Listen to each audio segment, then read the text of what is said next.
여러분은 하루 24시간을 보내면서 무엇에 시간을 가장 많이 쓰십니까? 우리는 성경을 읽거나 기도 시간을 통해 하느님과의 만남이 필요하다는 것을 알면서도 그 시간을 뒤로 미루는 경우가 많은데요. 그렇게 하느님과 관계가 소원해질 때 우리 자신의 마음도 제대로 돌아보기가 어려워집니다. 하지만 우리 마음이 메마른 순간에도 하느님은 우리에게 말을 건네시는데요. 매일의 순간마다 하느님은 다양한 사건들을 통해 우리와 소통하시기를 원하고 계십니다.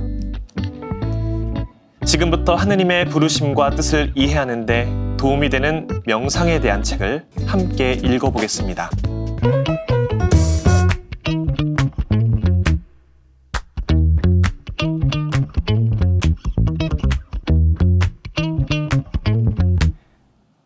이 시간에 함께 읽을 책은 토마스 머튼 신부의 새 명상의 시입니다.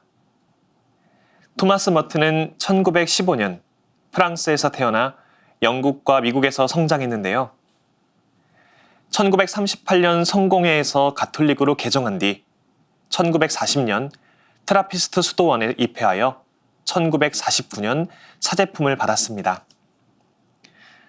입회한 후에는 미사와 기도, 침묵 수련과 노동을 하면서 글을 쓰는 삶을 살았습니다. 칠증산, 고독성의 명상 등 70여 권의 책을 남기며 미국 가톨릭 교회를 대표하는 영성 작가가 되었습니다.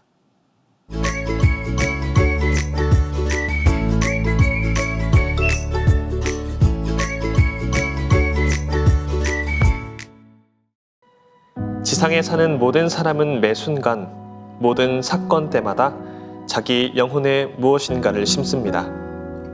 바람이 수없이 많은 씨를 나르듯 매 순간은 사람의 마음과 의지에 모르는 사이에 자리 잡는 정신적 활기의 씨앗을 가져오기 때문입니다. 수없이 많은 이 씨는 대부분 말라 죽어 없어집니다. 사람들이 씨를 받아들일 준비가 되어 있지 않기 때문입니다. 이런 씨들은 아무 곳에서나 싹트지 않고 자유와 자발성 그리고 사랑의 좋은 흙에서만 싹을 틔웁니다. 이는 새롭게 떠오른 생각이 아닙니다. 오래전 그리스도께서는 씨 뿌리는 자의 비유를 말씀하실 때 씨는 하느님의 말씀이다 라고 하셨습니다. 우리는 이 말을 흔히 주일에 성당에서 읽히는 복음서의 말씀에만 적용합니다. 그러나 하느님의 의지의 모든 표현 양식은 어떤 의미로는 하느님의 말씀입니다. 그렇기 때문에 새 생명의 씨앗입니다. 우리는 항상 변하는 현실에 살면서 하느님과 끊임없이 대화하는 법을 배워야 합니다. 이는 계속 이야기하는 것이나 때로 수도원에서 길러지기도 하는 대화 형태의 감성적 기도를 말하는 것이 아니고 사랑과 선택의 대화를 말하는 것입니다. 마음 깊은 곳으로부터의 대화. 이 씨앗들이 나의 자유에 뿌리를 내리고 나의 자유에서 하느님의 뜻이 싹트면 나는 하느님이신 사랑이 될 것이고 하느님의 영광과 나의 기쁨은 나의 수확이 될 것입니다. 기쁜 마음으로 그분의 뜻에 동의하고 기꺼이 그분의 뜻을 실천함으로써 나는 그분의 사랑을 내 마음에 간직합니다. 이제 내 뜻은 그분의 사랑과 같고 사랑이신 그분이 되는 길에 들어섰기 때문입니다. 그리고 그분에게서 모든 것을 받아들임으로써 나는 그분의 기쁨을 내 영혼에 받아들입니다. 받아들이는 것 그 자체 때문이 아니고 하느님께서는 계시는 그분이시며 그분의 사랑이 모든 것 안에 나의 기쁨이 있기를 의도하셨기 때문입니다.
네, 정겨운 카타리나 자매님의 연주로 주를 향한 나의 사랑을 들어봤습니다.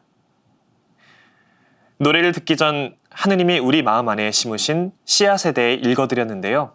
인생의 어두운 시기를 보낼 때, 때론 인간으로서는 알 수 없는 해답을 구할 때, 우리는 하느님을 갈망하고 기도를 하는데요. 그 시간이 바로 마음속 명상의 씨앗이 싹을 틔우는 순간이 아닌가 생각해 봅니다. 그럼 토마스 머튼이 말하는 명상에 대해 조금 더 들려드리겠습니다.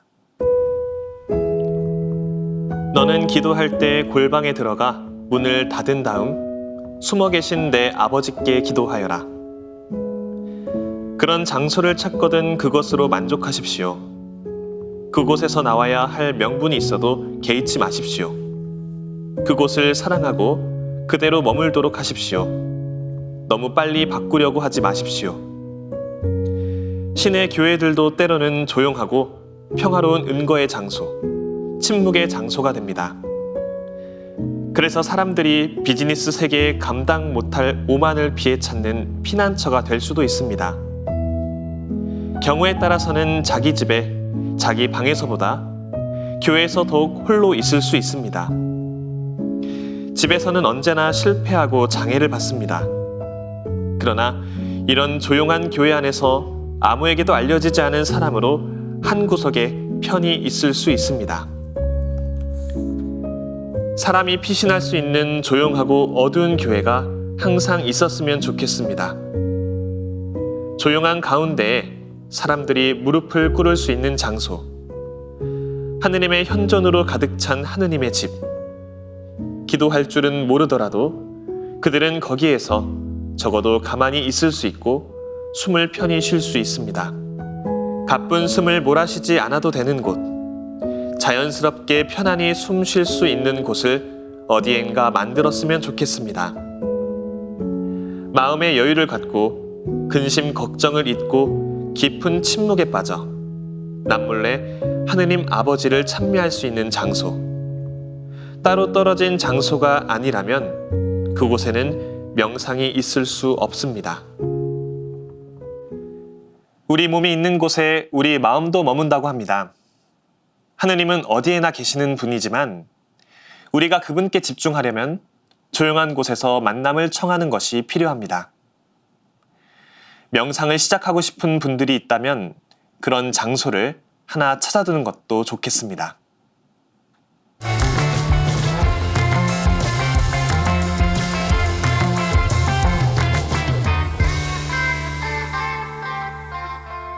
이 책의 이 부분은 놓치지 마세요. 책.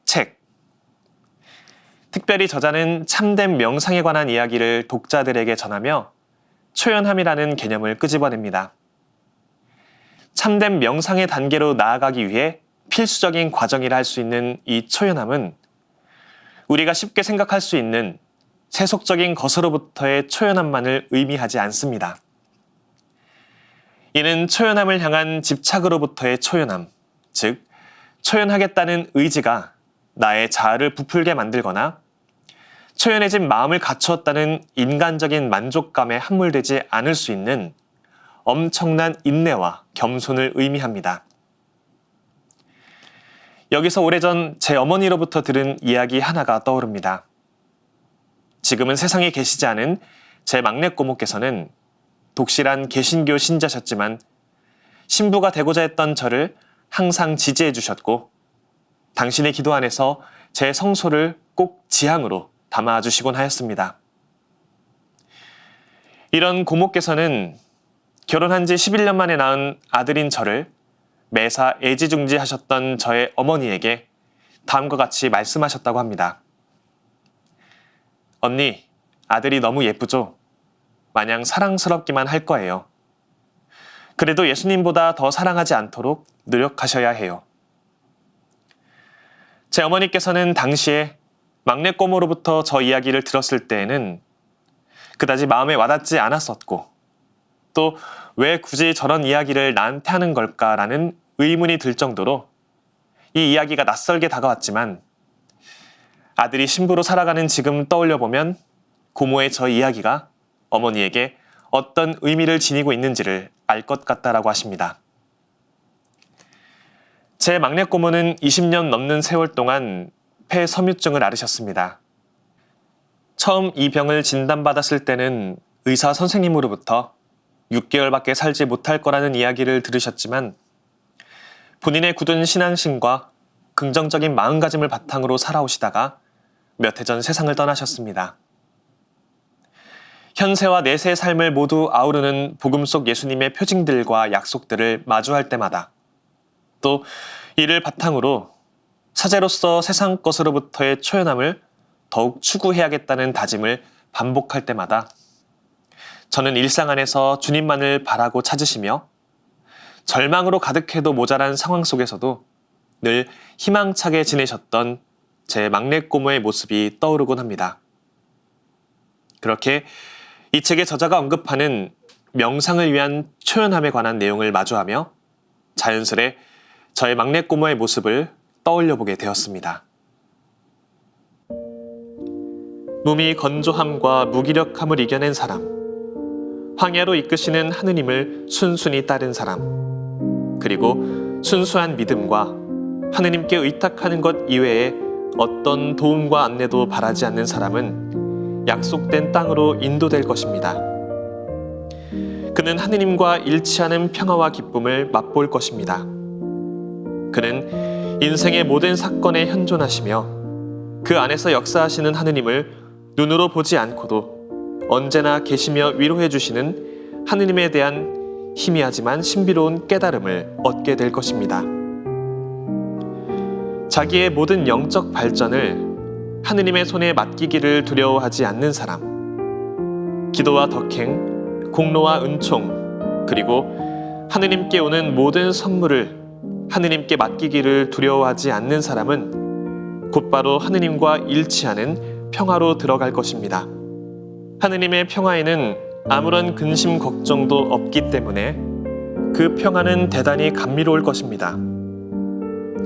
믿음의 빛이 사람에게는 어둠인 것과 같이 명상을 하여 사랑이 우러난 사람의 정신과 의지의 최고의 초자연적 활동은 처음에는 우리에게 전혀 작용을 안 하는 것 같습니다. 우리의 본능이 초조해하고 안절부절 못하는 이유가 바로 이 때문입니다. 가만히 있지 못하는 이유가 이것입니다. 자기만이 자기 행위의 원동력이고자 합니다. 자기의 자발적 충동에 따라 행동할 수 없다는 생각은 받아들이기 힘든 모욕과 고통이 됩니다. 그러나 명상은 우리를 타고난 능력의 영역보다 높은 곳으로 들어올립니다. 지상 가까이 비행기를 타고 날면 어디론가 가는 느낌을 갖습니다. 그러나 성층권에서는 그보다 7배나 빨리 날아도 속도감을 느낄 수 없습니다. 명상 중에 하느님께서 이끄신다는 어떤 믿을 만한 징후가 있으면 즉시 활동과 생각을 버리고 상상을 지워버린 진정 단순한 기도로 평화롭게 마음을 비우고 우리 안에서 하느님의 뜻이 이루어지도록 주의 깊게 기다려야 합니다. 하느님께서는 삶의 순간들을 살아가며 당신을 찾는 이들의 만남을 거절하지 않으시는 분인데요. 명상을 통해 하느님을 찾은 이들은 그분이 주시는 평화 안에서 새로운 힘을 얻고 하느님의 뜻을 발견할 수 있을 것입니다. 토마스 머튼은 삶의 고단함 속에서 살아가는 모든 이들에게 명상이 필요하다고 말합니다. 명상은 하느님을 구하는 것만이 아니라 나 자신다운 모습을 발견하는 귀한 시간입니다. 많은 분들이 명상으로 안내하는 토마스 머튼의 초대에 응답하면서 하느님의 사랑에서 솟아나는 명상을 하는 시간을 가져보시길 바랍니다. 정경 카타리나 자매님의 연주로 위로를 들으면서 이 시간 마치겠습니다. 다음 시간에는 새로운 책으로 돌아오겠습니다.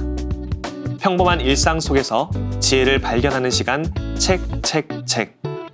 지금까지 함께 해주신 여러분 감사합니다.